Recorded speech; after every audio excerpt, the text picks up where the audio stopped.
Welcome to Le Mans. This is the BMW 488 GT3 Evo, and I'm just going to do a comparison lap of this around this track when comparing it to the BMW that I drove yesterday. This car is, first time I've driven this car, I quite like it. It seems to be well balanced. You can push it really hard. It feels like you can really drive the wheels off this thing and it will comply as such. It's not particularly tail happy, mind you. That's probably the setup that I've got. But you can brake really late into bends, into corners. It's quite an enjoyable car to drive. Anyway, let's kick off for the lap.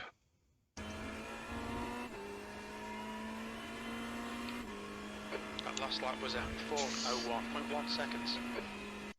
So I'm going to get the car way over on this left-hand side, almost in the almost in the gravel. So you're opening up this corner as much as you can, and then as you go through the corner and the car starts to straighten out, you mash the brakes.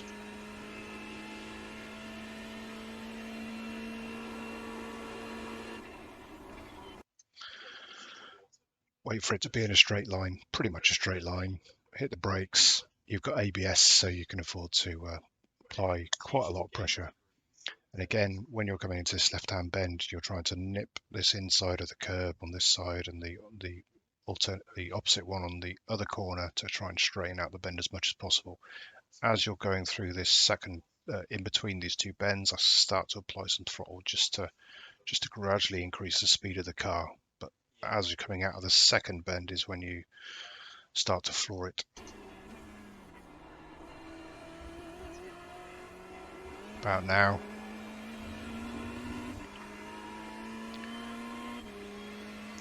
Keeping it nice and tight into these corners. Down into third. Tight on the inside.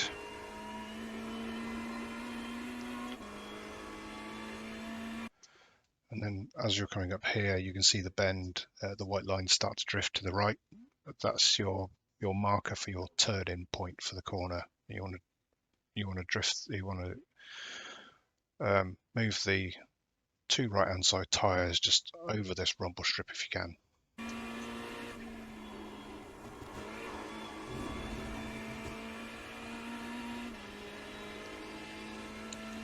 Then it's just flat out down the straight.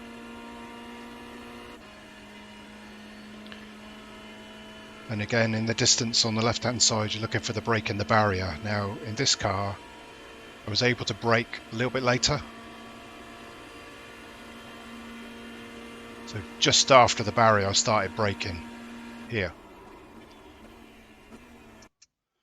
Down in a second, keep the revs high-ish, let the engine revs gradually, slow the car down, and the engine braking helps pull the car into the corner.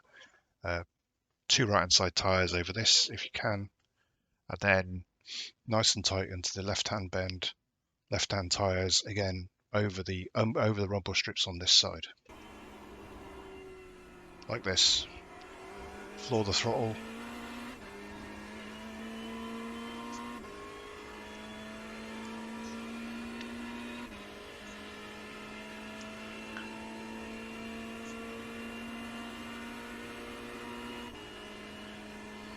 And I'm waiting for the 100 board on the right hand side before I start to apply the brakes. So there's the 100 board there. So hit the brakes there, down into third pretty quickly, and then down into second as you're going through the left hand bend, and to slow the car down a bit more before you hit the long right hand part of the kink.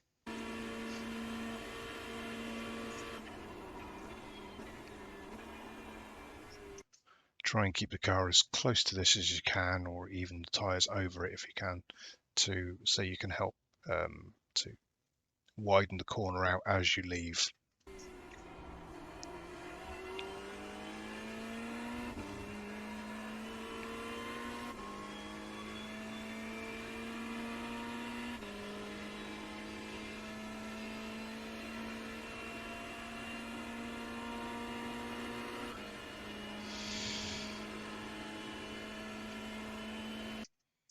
So you've got the traditional marker of the cone.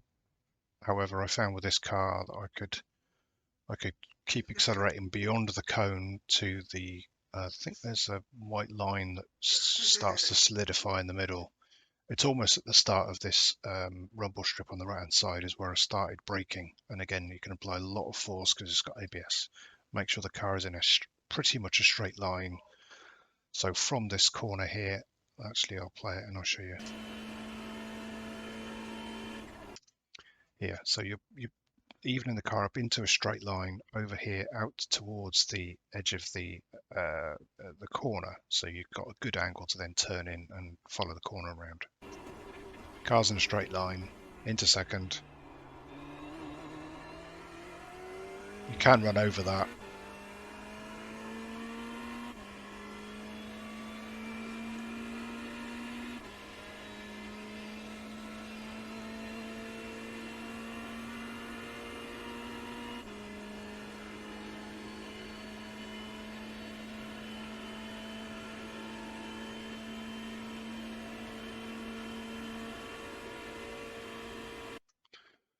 And as you're coming, just before you come to this bend, just dab the brakes, pop it into fifth.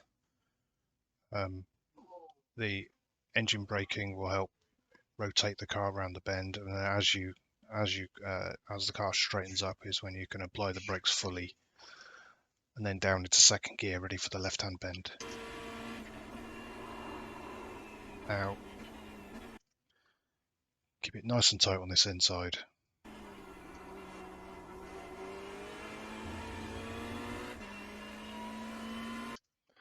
And I brake for this right-hand bend, probably, it was in between this white line here and the 50 for the BMW, but I was actually able to brake a little bit later.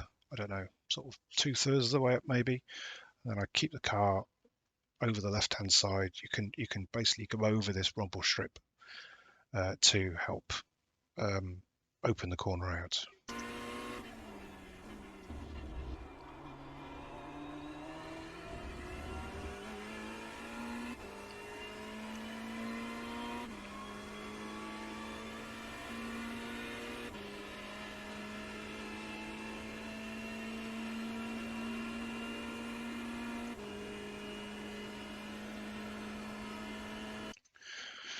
And again, the braking marker I found for this corner in this car is the same as the BM. When you hit the solid white line, dab the brakes, down a couple of gears, and follow the corner around. Keep the car over to the right hand side after you've gone around the bend so that you can open up the angle to turn left.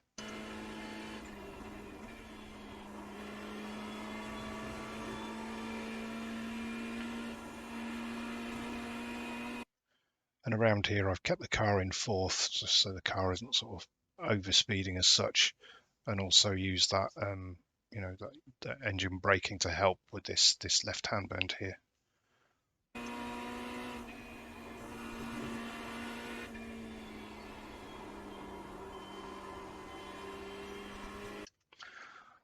Just another slight lift of the throttle here because this corner is off camber. It's quite an awkward bend, so just easing off the throttle a little bit more helps the car rotate.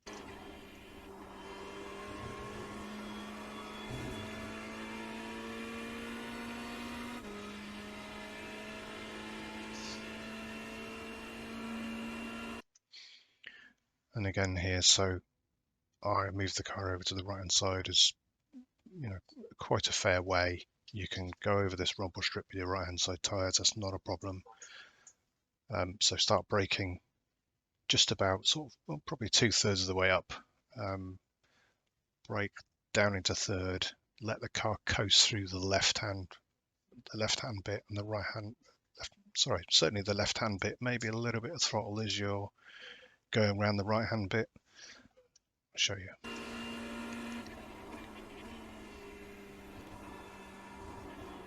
Yeah, there was a little bit of throttle coming out of there, and then I try and get the car over to the right hand side as much as I can to open up the entrance to this chicane.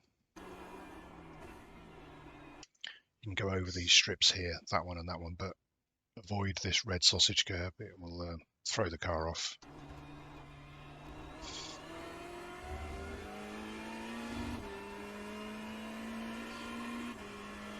You've just done a 3:59.7. So that's my lap around Le Mans in the Ferrari. I will now play the lap back, but without any commentary, so you can just see the lap in its entirety. That last lap was at 4:01.1 seconds.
You've just done a 3:59. I hope you enjoyed that. I hope you find some of that useful. If so, drop me a comment. Thanks very much. See you in the next one.